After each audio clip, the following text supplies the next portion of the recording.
আসসালামু আলাইকুম প্রিয় শিক্ষার্থীরা, সপ্তম শ্রেণীর ইংরেজি ক্লাসে সবাইকে স্বাগতম জানাচ্ছি।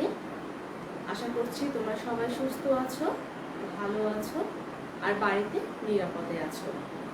আজ আমরা right forms of the verb নিয়ে কথা বলবো।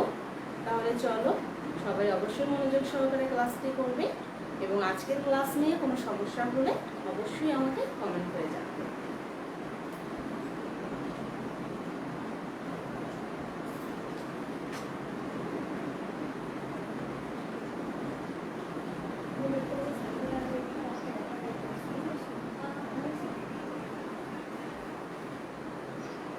এখানে দেখো আমি রাইট ফর্ম অফ ভার্বস লিখে রেখেছি যে ক্রিয়ার সঠিক রূপ।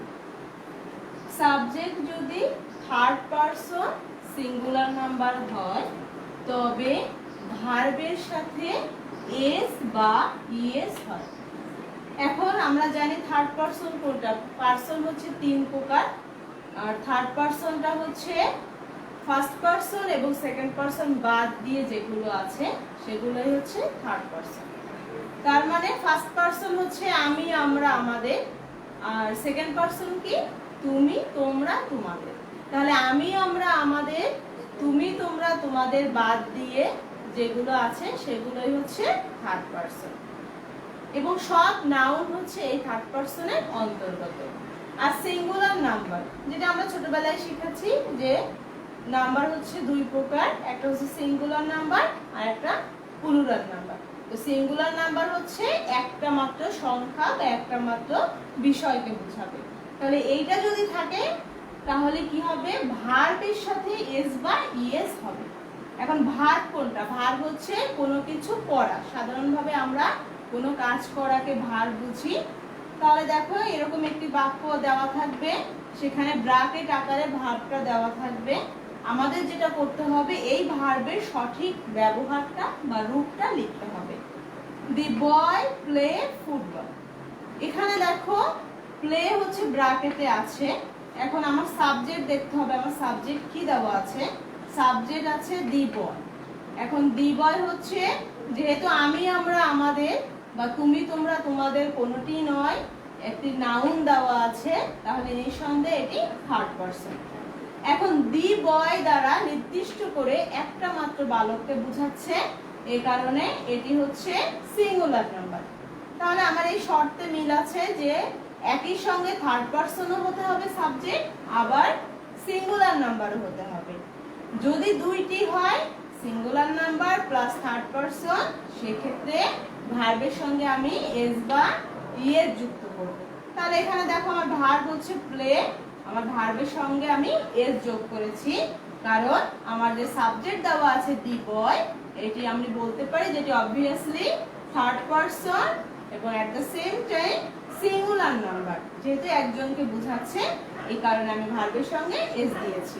তাহলে সঠিক রূপ হবে দি বয় প্লেস ফুটবল, যে ছেলেটি ফুটবল খেলে।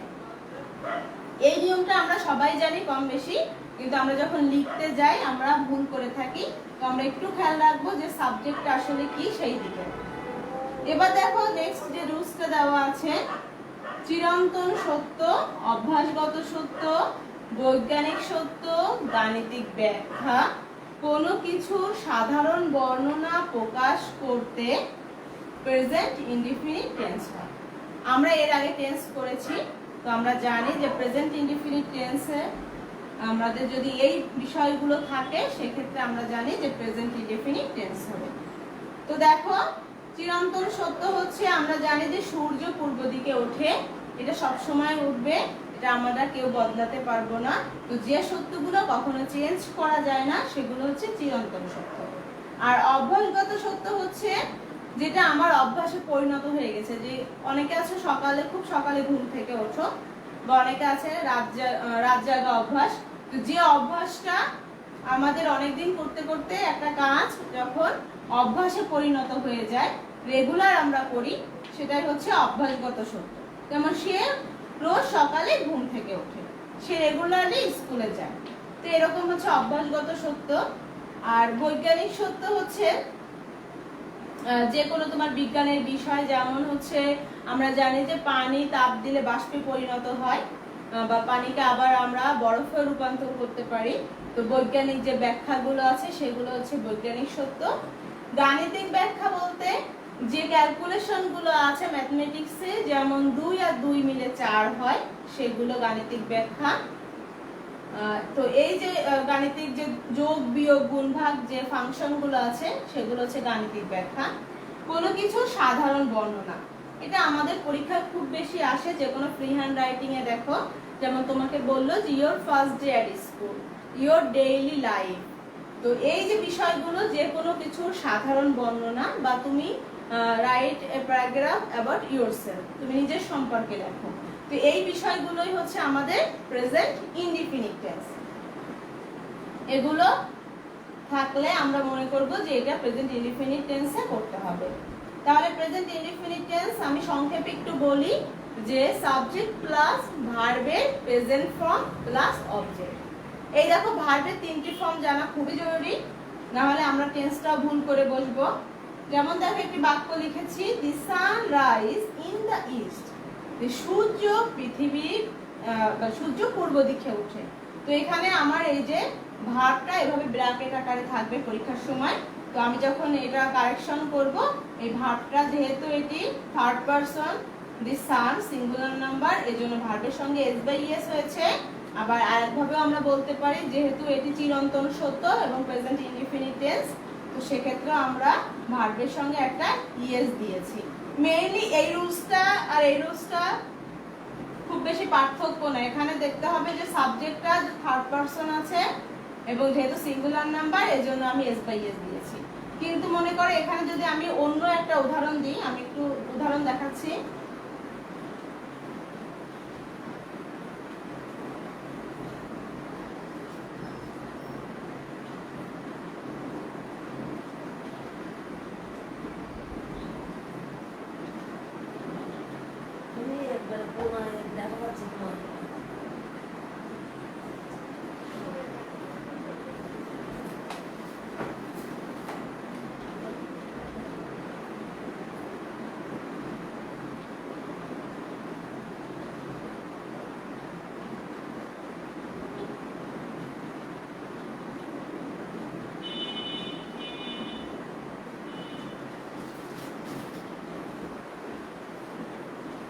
দেখো আমি একটা উদাহরণ দিয়ে তোমাদের বোঝাই। সবসময় যে এখানে থার্ড পারসন ফার্স্ট যে রুলসটা, সেখানে অবশ্যই subject third person singular number হবে। কিন্তু এই যে পরের যে উদাহরণটা দিয়েছি সেটা থার্ড পারসন সিঙ্গুলার নাম্বারও হতে পারে বা অন্য কোনো পারসনের অন্য কোনো উদাহরণও হতে পারে।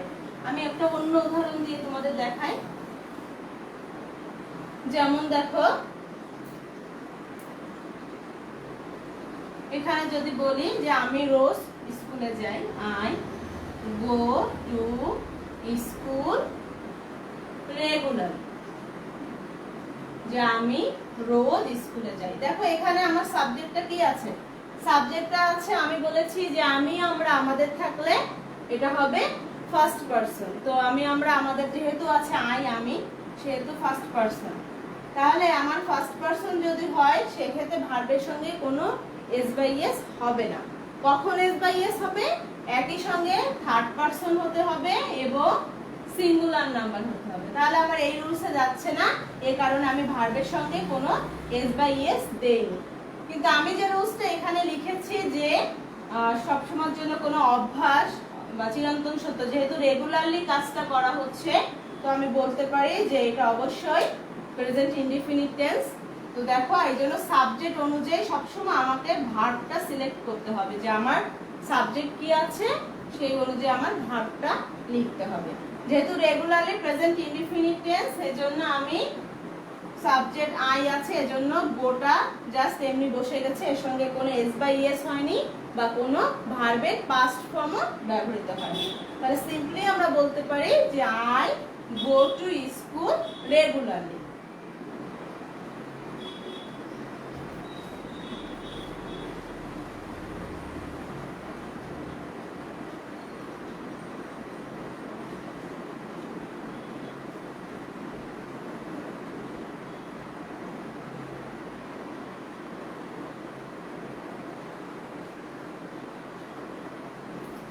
এবার দেখো আমি নেক্সট আরেকটা রুলস তোমাদের দেখাবো।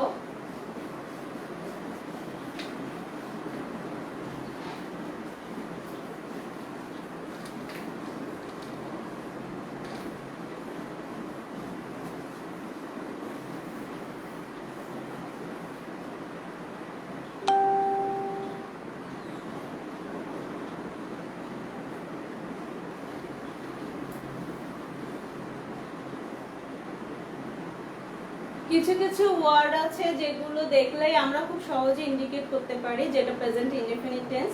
দেখো টেন্সকে বলা হয় সোল অফ ইংলিশ, আর ইংলিশ গ্রামারটা এমন যে একটা শেখাতে গেলে এর রিলেটেড আরো অনেক কিছু চলে আসে। তো আমি আজকে পড়াচ্ছি mainly right form of the verbs. দেখো এখানে আমার টেন্স চলে এসছে। তো যারা আমার টেন্সের ক্লাসগুলো দেখেছো তারা জানো যে আমি 12টা টেন্সের উপরে আমার ক্লাস নেওয়া আছে। তো এখানে দেখো সহজে আমি একটা টেক্সট দেখাই দিব। কিছু কিছু ওয়ার্ড আছে যেটা সিম্বল, যেটা দেখলে আমরা সহজেই বুঝতে পারবো যে এটা হচ্ছে প্রেজেন্ট ইনডিফিনিট টেন্স। আমরা যেমন শাখা সিঁদুর পরা দেখলেই বুঝতে পারি যে একজন হিন্দু বিবাহিত মহিলা, তাই না? তারপরে যদি হচ্ছে দাড়ি থাকে, পাঞ্জাবি পায়জামা পরা থাকে, ধর্মীয় গ্রন্থ থাকে, তাহলে বুঝবো যে ইসলাম ধর্মের অনুসারী একটি লোক। তো সেরকম যদি আমরা কোনো চিহ্ন দেখে খুব সহজেই একটা সেন্টেন্সকে বলতে পারি যেটি কোন টেন্স, আমার মনে হয় আমার শিক্ষার্থীরা খুব সহজেই বুঝতে পারবে। তাহলে চলো সেই টেকনিক্সটা আমি একটু তোমাদের দেখাই।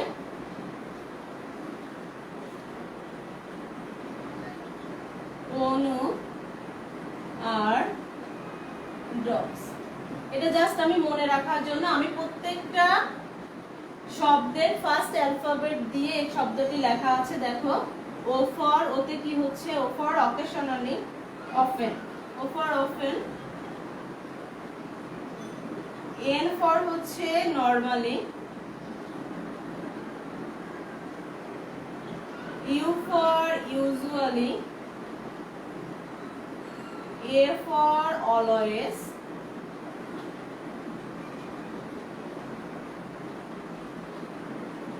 আর ফর রেগুলারলি,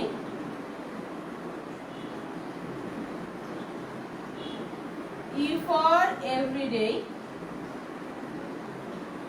তাহলে দেখো অনু আর, আমি একটু এই সাইডে যাচ্ছি। D for daily, O for occasionally,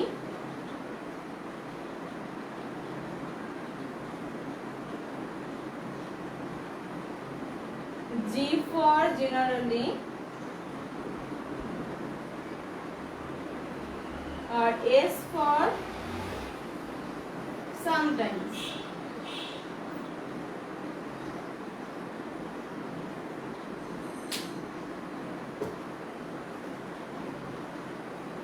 দেখো প্রিয় শিক্ষার্থীরা, এখানে আমি তোমাদের দেখাই যে আমরা খুব সহজেই আমরা অনেক সময় আমরা মেমোরাইজ করলে হয়তো কোনোটা মনে থাকে কোনোটা মনে থাকে না, বাট আমরা যদি টেকনিক্স ফলো করি দেখবি খুব ইজিলি মনে থাকবে এবং পড়াটা দীর্ঘস্থায়ী হবে। দেখো ওতে আমি লিখেছি ওফেন, তার মানে অফেন যদি কোনো বাক্যের মধ্যে থাকে সেটি আমরা প্রেজেন্ট ইনডিফিনিট টেন্স হবে। এরপরে দেখো এন ফর নরমালি, নরমালি শব্দের অর্থ হচ্ছে সাধারণত। সাধারণত এই নরমালি শব্দটা যদি কোনো বাক্যের মধ্যে থাকে আমরা ইজিলি ইন্ডিকেট করতে পারবো এটি প্রেজেন্ট ইনডিফিনিট টেন্স। এরপরে দেখো ইউ ফর ইউজুয়ালি, ইউজুয়ালি মানে সাধারণত, এ ফর অলওয়েজ, অলওয়েজ মানে সর্বদা, আর ফর রেগুলারলি মানে নিয়মিতভাবে, ই ফর এভরিডে, এভরিডে হচ্ছে সিনোনিম, এভরিডে মানে হচ্ছে প্রত্যেকদিন, ডি ফর ডেইলি, ডেইলি মানেও প্রত্যেকদিন। তো ডেইলি আর এভরিডে সমার্থক শব্দ। অকেশনালি মাঝে মাঝে, জি ফর জেনারেলি, জেনারেলি মানেও সাধারণত, আর এস ফর সামটাইমস, সামটাইমস মানে হচ্ছে মাঝে মাঝে। তাহলে এই সিম্বলস গুলো থাকলে আমরা সহজেই বুঝতে পারবো এটি প্রেজেন্ট ইনডেফিনিট টেন্স। তখন আমরা ভার্বের প্রেজেন্ট ফর্মটা ব্যবহার করব। দেখো এই টেন্সটা আমি রাইট ফর্ম অফ দি ভার্বের সঙ্গে কিভাবে রিলেটেড, এই ভার্ব শব্দগুলোর জন্য ভার্বের ফর্মটা আমি এবার দেখাবো যে কিভাবে এই ফর্মটা দেখলে আমি বুঝতে পারবো যে এটি প্রেজেন্ট ইনডেফিনিট টেন্স এবং আমার পরীক্ষায় কিভাবে আসবে।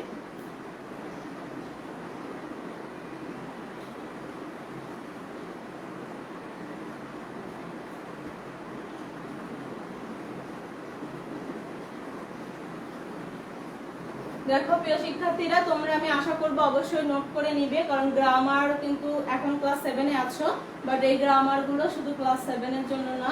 তুমি যদি এখন বেসিকটা ভালো করে শেখো, তোমার এটা আজীবন কাজে লাগবে। তো দেখো আমি মুছে দিচ্ছি। এবার আমি একটু উদাহরণে যাব। উদাহরণ দিয়ে আমি বুঝাবো যে আসলে টেন্সের সঙ্গে right form of the verbs এর সম্পর্কটা কি। আমি right form of the verbs পড়াতে গিয়ে কেন টেন্সের ইস্যুটা নিয়ে এসেছি এটা একটু ক্লিয়ার করব।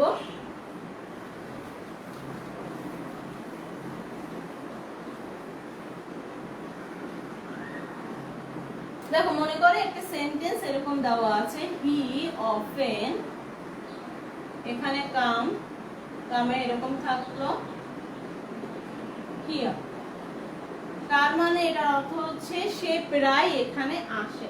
তো প্রেজেন্ট অফেন থাকলে আমি বলেছি, অফেন থাকলে আমরা বুঝবো যেটি হচ্ছে প্রেজেন্ট ইনডিফিনিট টেন্স। তো প্রেজেন্ট ইনডিফিনিট টেন্সের স্ট্রাকচারটা আমাকে মনে রাখতে হবে এবং ভার্বের 3টি ফর্ম জানতে হবে, প্রেজেন্ট ফর্ম, পাস্ট ফর্ম এবং পাস্ট পার্টিসিপল ফর্ম। যে কোনো গ্রামার বইতে এটি দেওয়া আছে, তোমাদের অ্যাডভান্সের বইও দেওয়া আছে, দেখবে যে বেশ কিছু ভার্বের 3টি ফর্ম দেওয়া আছে। তো এখানে দেখো, এইখানে আমি যখনই জানছি যে এটি প্রেজেন্ট ইনডিফিনিট টেন্স, সেক্ষেত্রে আমাকে চলে যেতে হবে প্রেজেন্ট ইনডিফিনিট টেন্সের স্ট্রাকচারে, সাবজেক্ট প্লাস ভার্বের প্রেজেন্ট ফর্ম প্লাস অবজেক্ট।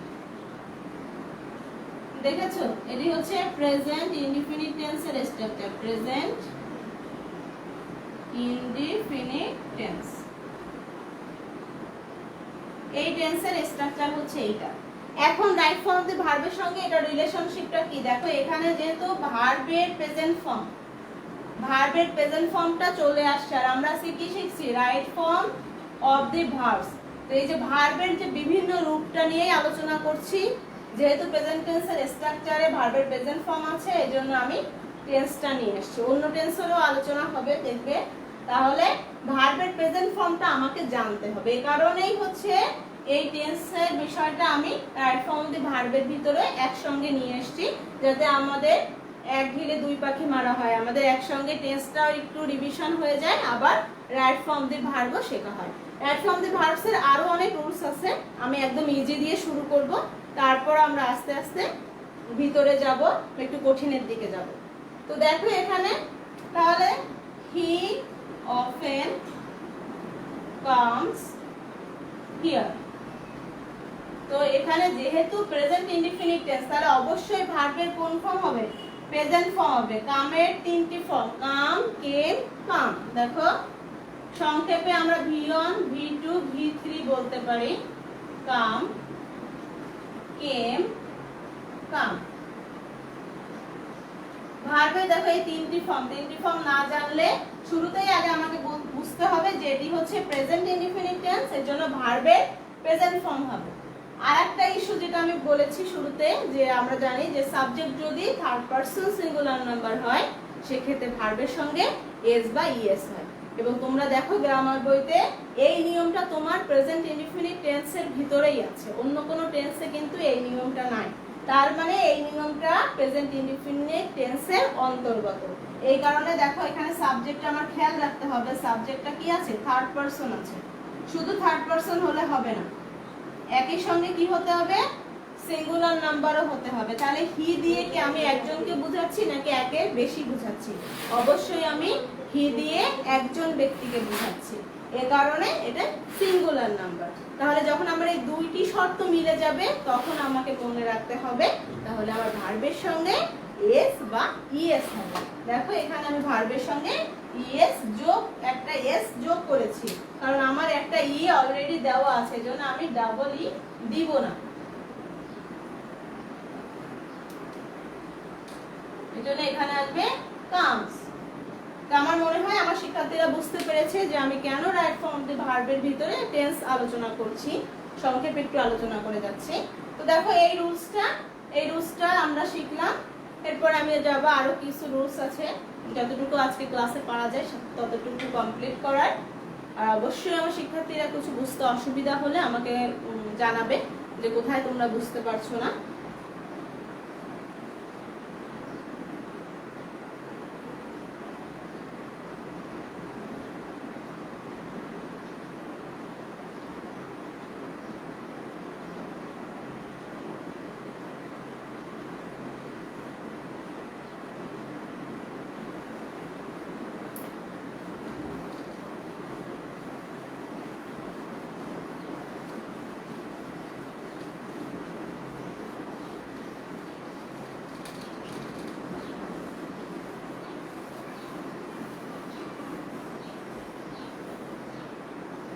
দেখো এবার আমি যেটা দেখাবো তোমাদেরকে আরো, আমরা যখন এরপরে ট্রান্সফরমেশন করব, ট্রান্সফরমেশন তোমাদের সিলেবাসে আছে, আমি পরে করাবো, আগে আমি অন্য আইটেমসগুলো শেষ করব। ট্রান্সফরমেশন করাতে বেশ সময় লাগবে। তো যখন আমরা ট্রান্সফরমেশন করব সেক্ষেত্রেও কিন্তু ভার্বের সঠিক রূপটা জানা দরকার। যখন আমি অ্যাসার্টিভ সেন্টেন্স করব, যখন নাবোধক বাক্য লিখব, বা যখন প্রশ্ন করব, সেটা কিরকম একটু সংক্ষেপে দেখাই। দেখো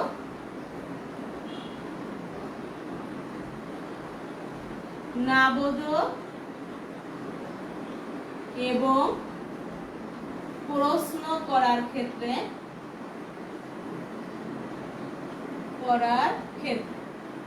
তার মানে আমি যদি কোনো বাক্য বলি যে আমি এটি করব না, আমি স্কুলে যাব না, আমি এই উইকে অ্যাসাইনমেন্ট দিতে পারবো না, বা এই উইকে তোমরা জানো তোমাদের অ্যাসাইনমেন্ট এখন আপাতত স্থগিত করা হয়েছে, তো যাই হোক, এরকম যদি কোনো না দিয়ে কোনো বাক্য লিখি সেক্ষেত্রে আমরা কিভাবে লিখবো, সেক্ষেত্রেও কিন্তু ভার্বটা বেশ গুরুত্বপূর্ণ।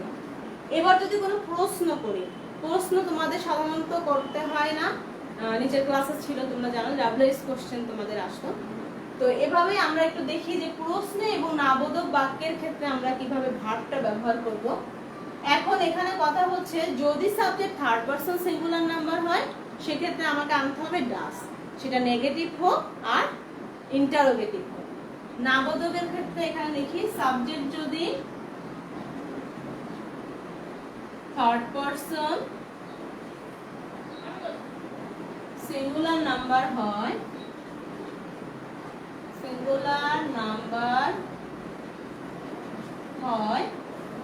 তাহলে আমি যখন নাবোধক বাক্য করব, নাবোধক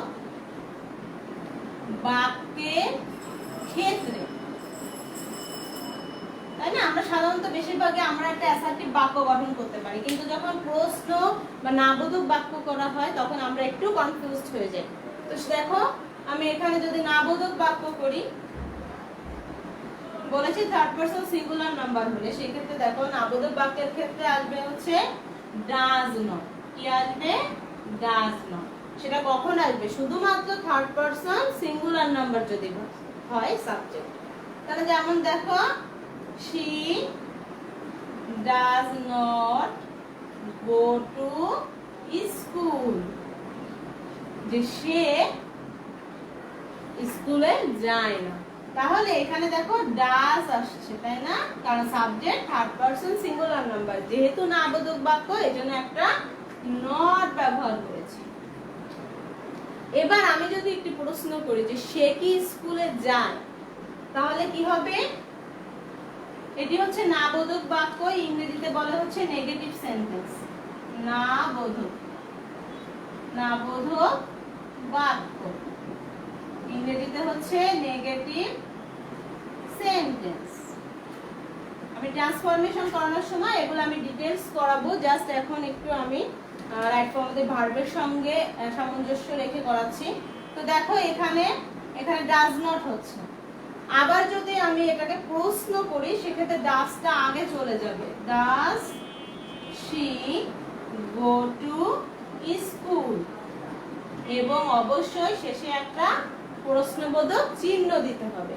আমার দেখতে হবে সাবজেক্ট যদি third person singular number, he she দিয়ে একজনকে বোঝাচ্ছি এবং সি দিয়ে আমি আমরা তুমি তোমরা তোমাদের বোঝাচ্ছে না, এই কারণে সিটা থার্ড পারসন, আর যেহেতু একজনকে বোঝাচ্ছে এজন্য সিঙ্গুলার নাম্বার। তাহলে এরকম যদি থাকে, আমরা যদি কোনো নাবোধক বাক্য লিখতে যাই সেক্ষেত্রে আমরা ডাজ নট ব্যবহার করব, আর যদি প্রশ্ন করতে যাই সেক্ষেত্রে আমরা ডাজ ব্যবহার করব, এবং অবশ্যই সেই ডাজটা একদম সেন্টেন্সের শুরুতে আসবে, আর শেষে একটা প্রশ্নবোধক চিহ্ন আসবে। এই চিহ্ন যদি না দিই আমার প্রশ্ন হবে না।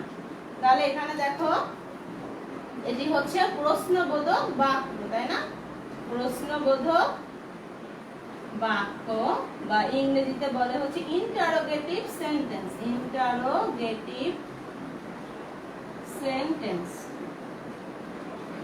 দেখেছো? তাহলে আমরা এরকম যদি থার্ড পারসন সিঙ্গুলার নাম্বার আসে সেক্ষেত্রে আমরা এভাবে প্রশ্ন করব এবং নাবোধক বাক্য লিখব। এবার যদি প্রেজেন্ট ইনডিফিনিট টেন্সে অন্য পারসন আসে, মানে থার্ড পারসন বাদ দিয়ে ফার্স্ট পারসন, সেকেন্ড পারসন বা প্লুরাল নাম্বার আসে, সেক্ষেত্রে আমরা শুধুমাত্র ডু দিয়ে নেগেটিভ এবং ইন্টারোগেটিভ করব। সেটা কিরকম একটু দেখাই।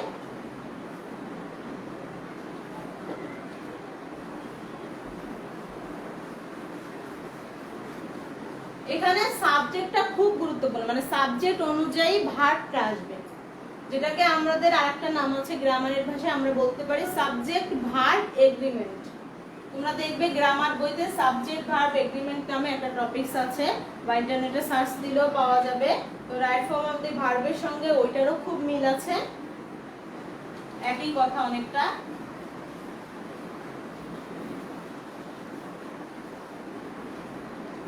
এবার হচ্ছে নাবোধক এবং প্রশ্ন করব, সেক্ষেত্রে আমাদের সাবজেক্ট ফার্স্ট পারসন বা সেকেন্ড পারসন, থার্ড পারসনও হতে পারে, বাট সেটা সিঙ্গুলার নাম্বার হবে না, ঠিক আছে। নাবোধক এবং প্রশ্ন করার ক্ষেত্রে সাবজেক্ট যদি ফার্স্ট পারসন, সেকেন্ড পারসন,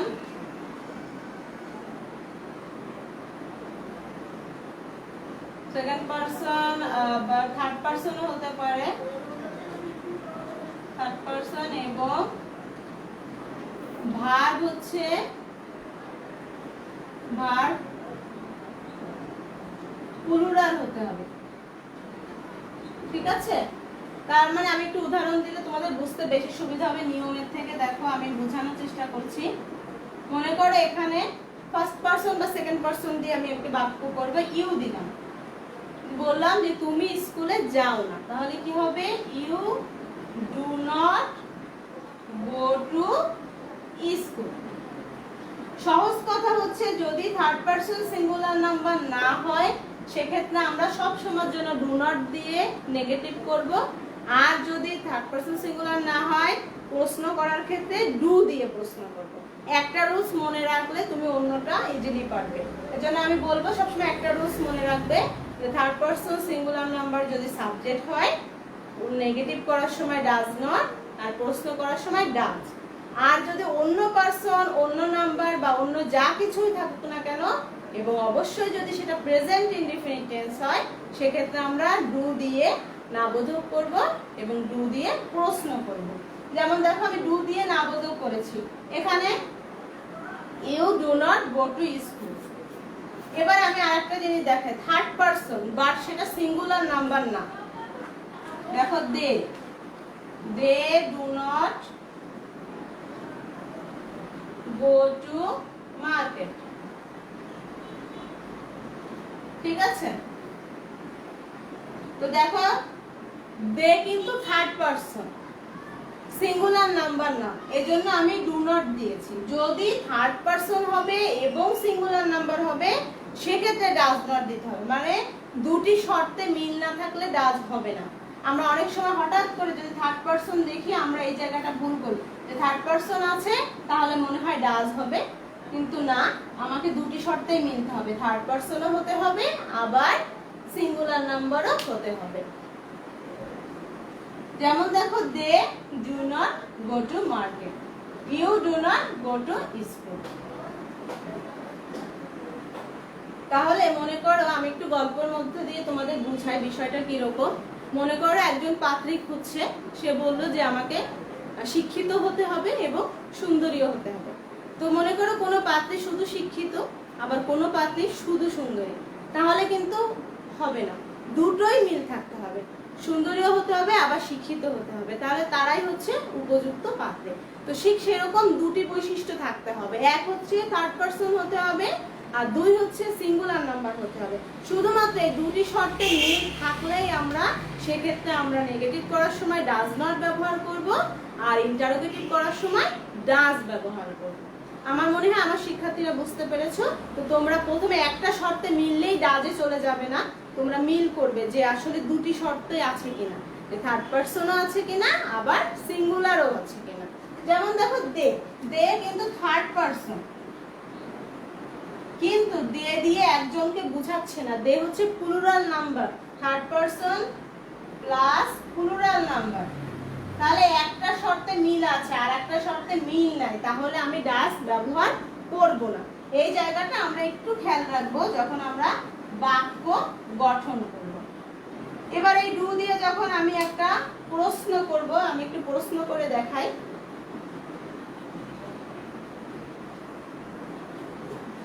দেখো প্রিয় শিক্ষার্থীরা, এই যে দেখো এটা থার্ড পারসন বাট এটা প্লুরাল নাম্বার, এজন্য ডু বসছে। যদি থার্ড পারসনও হতো আবার সিঙ্গুলার নাম্বারও হতো, সেক্ষেত্রে আমি ডাজ ব্যবহার করতাম। আর এটা যেহেতু সেকেন্ড পারসন, এখানে তো কোনো কথাই নেই, এখানে অবশ্যই ডু দিয়ে প্রেজেন্ট ইনডিফিনিট টেন্সে নেগেটিভ করতে হবে। আমি কিন্তু প্রেজেন্ট ইনডিফিনিট টেন্সের ভিতরে এখনো আছি, তো দুটো শর্ত এখানে অবশ্যই, এগুলো প্রেজেন্ট টেন্স। প্রেজেন্ট ইনডিফিনিট টেন্সে অন্য কোনো পারসন যদি থাকে সেক্ষেত্রে আমরা ডু দিয়ে প্লুরাল করব, ডু দিয়ে আমরা হচ্ছে নেগেটিভ করব, নেগেটিভ করব এবং ইন্টারোগেটিভ করব। এবার তাহলে চলো আমি একটি বাক্য দেখাবো যেখানে আমরা ডু দিয়ে প্রশ্ন তৈরি করব।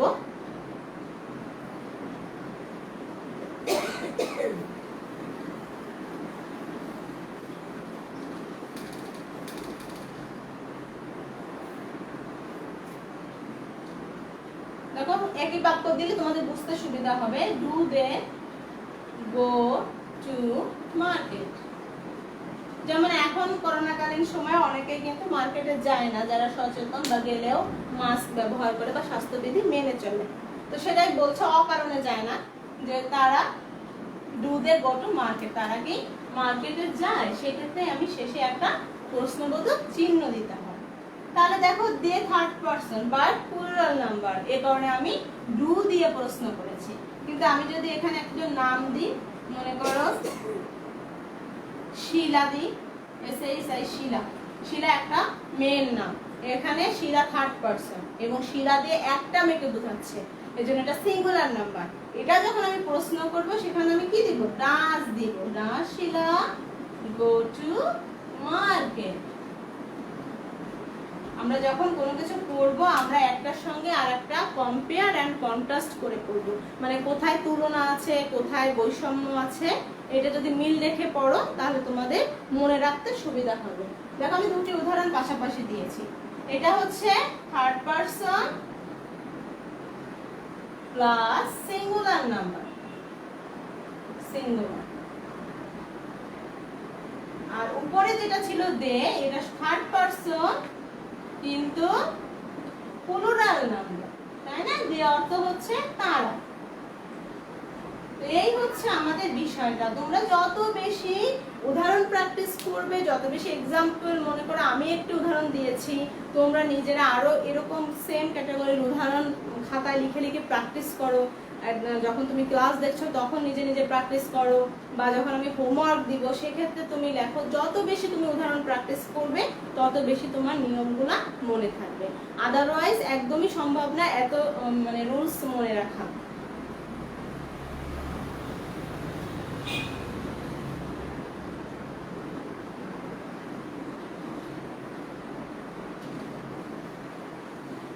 আমি মুছে দিচ্ছি প্রিয় শিক্ষার্থীরা, আমি একদিনে খুব বেশি করাবো না, কারণ যেহেতু গ্রামার, আমার কথা হচ্ছে আমি যতটুকু করাবো, যতটুকু আমরা শিখবো, একদম ডিটেলস সুন্দরভাবে নিখুঁতভাবে শেখার চেষ্টা করব, যাতে আমাদের শেখার ভিতরে কোনো কমতি না থাকে বা ল্যাগিংস না থাকে। এবং অবশ্যই তোমার কোথাও বুঝতে অসুবিধা হলে আমাকে কমেন্ট করে জানাবে, অথবা পার্সোনালি আমার সঙ্গে যোগাযোগ করবে। গ্রামারটা একদম বোঝার বিষয়, কখনো না বুঝে গ্রামার শিখলে তুমি কিছুদিনের মধ্যে আবার ভুলে যাবে।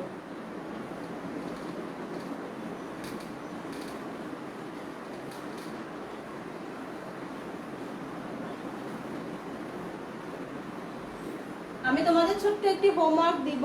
আজকে আমি যতটুকু আলোচনা করেছি, যতটুকু শিখিয়েছি, আমার শিক্ষার্থীরা ততটুকু বাসায় বসে সুন্দরভাবে পড়াশোনা করবে এবং রুলসগুলা উদাহরণ সহকারে আমাকে আমাদের যে ফেসবুক যে গ্রুপ আছে কেসিপিএসসি ক্লাস 7, ওই গ্রুপে পোস্ট করতে পারো, অথবা পার্সোনালি তোমরা মেসেঞ্জারও পোস্ট করতে পারো।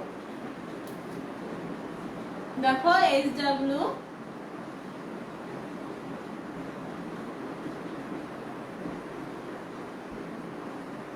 আমি সংক্ষেপে লাইভে লিখছি CWSW, এটা একদম ছোটবেলার লেখা যদিও হয়ে যায়, বাট তোমরা বুঝে নাও যে আজকের ক্লাস আমি যতটুকু করেছি ঠিক ততটুকুই তোমাদের SW থাকবে। প্রিয় শিক্ষার্থীরা, আমার একটা ইউটিউব চ্যানেল আছে। আমি এবার চিন্তা করেছি যে আমি ফেসবুক লাইভে তো ক্লাসগুলো নিচ্ছি, এর সাথে সাথে আমি আমার ইউটিউব চ্যানেলেও ক্লাসগুলো আমি আপলোড দিব, যাতে করে অনেক শিক্ষার্থী যারা মানে এই সময়ে নির্ধারিত সময়ে ক্লাস দেখতে পারে না, তারা ইউটিউব চ্যানেল থেকে খুব সহজেই ক্লাসগুলো দেখতে পারে। এবং যখন হচ্ছে ফেসবুক লাইভে ক্লাসগুলো নেওয়া হয়, যেহেতু আমাদের অন্যান্য শিক্ষকরাও তাদের সাবজেক্টের ক্লাসগুলো নেন, তখন একটা ক্লাস অনেক পিছনে চলে যায়, তো তোমাদের খুঁজে পেতে অনেক সময় সমস্যা হয়। তো তোমরা সেই চ্যানেলটিকে অবশ্যই সাবস্ক্রাইব করবে এবং যে কোনো মুহূর্তে যে কোনো সময় যতবার খুশি তুমি ততবার একটি ক্লাস দেখতে পারবে। তো এটাই হচ্ছে তোমাদের অনলাইন ক্লাসের একটা সুবিধা যদি আমরা এভাবে ইউটিউব চ্যানেলে দিই। তো শিক্ষার্থীরা, সর্বোচ্চ চেষ্টা করবো এই করোনাকালীন সময়ে তোমাদের পাশে থাকার। তোমাদের সবার সুস্থতা এবং মঙ্গল কামনা করে আজকের ক্লাস আমি এখানেই শেষ করছি। আল্লাহ হাফেজ।